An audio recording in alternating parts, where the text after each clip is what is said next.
Saya pernah datang ke Kairo, Mesir. Pada saat sholat duhur, ada kajian dari seorang syekh yang mengisi kajian sambil berjualan buku. Di akhir kajian, saya sempatkan untuk membeli buku yang dijual oleh syekh tadi.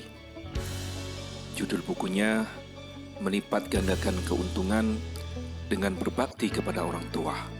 Dalam satu bab di buku tersebut, dibahas mengenai adab kepada orang tua, di mana dikatakan bahwa sungguh durhaka seorang anak yang hanya mendoakan kedua orang tuanya hanya 5 kali dalam satu hari. Saya bingung, kenapa kita sudah mendoakan orang tua sehari 5 kali, kok masih dibilang anak durhaka? Saya coba balik lagi ke masjid tempat saya membeli buku tersebut.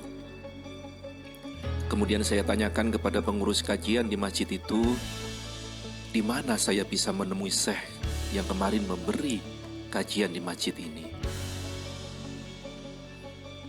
Dan setelah saya mendapatkan nomor ponselnya, saya hubungi dan kami janjian untuk bertemu di sebuah masjid yang kebetulan beliau sedang mengisi kajian juga. Selesai kajian, saya bertemu dengan beliau. Saya bertanya kepadanya, kenapa kok seorang anak yang sudah mendoakan kedua orang tuanya 5 kali sehari masih dikatakan anak yang durhaka?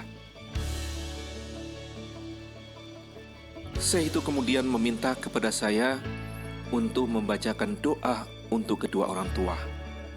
Lalu saya bacakan doa yang biasa saya baca setelah selesai sholat. Rabbighfirli wali walidayya. Stop, kata si syekh tadi. Ulangi lagi, pintanya. Rabbighfirli wali walidayya. Stop, ulangi lagi.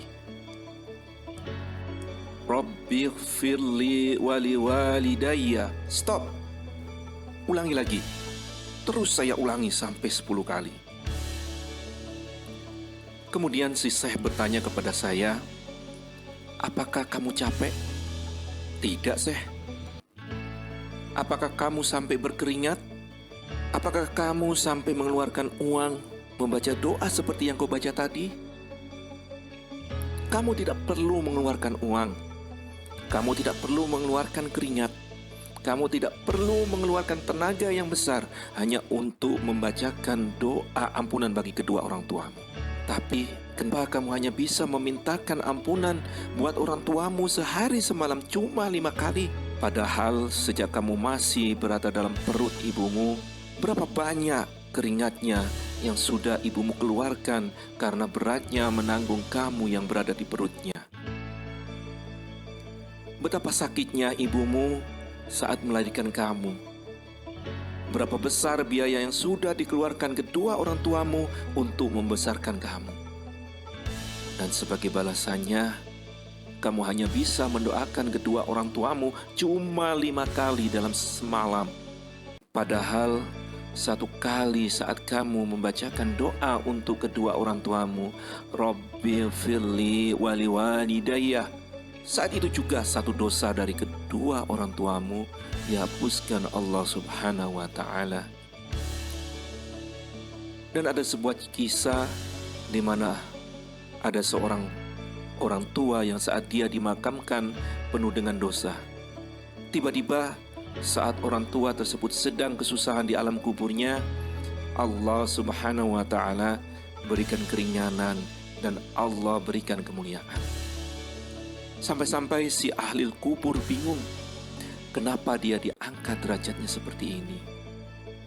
Kemudian jawab malaikat, ini berkat doa anak-anakmu.